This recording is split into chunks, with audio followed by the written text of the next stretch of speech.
end of the road. Ito na pala yung end of the road.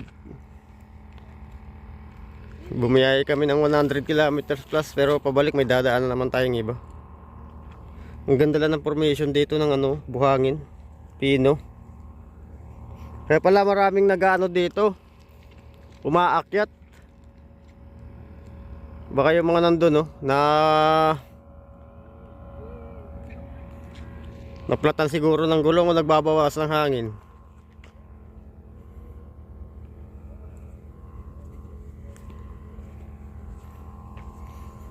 Malambot, parang lulubog tayo dito. Lulubog tayo dito. Ayun service natin, oh.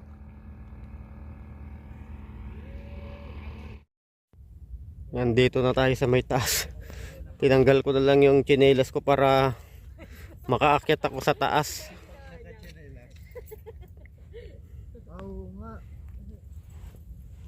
Pag tsinelas ka, lulubog ka dyan. Ba't parang lumulubog na ako? Dito matigas, oh.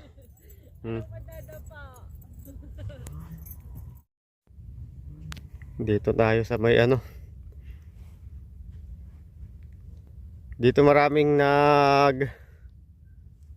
maakyat. Ayun yung ano ng ano, gulong. Ito yung service natin.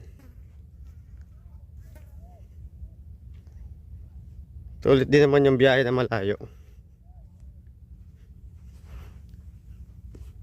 Maya maya lang masakit na sa paatong ano.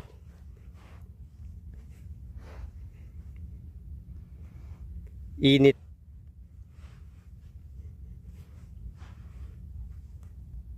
Yan, oh. Yung iba yan yata yung nakita namin kanina. May dalang service. Dalawa pala to.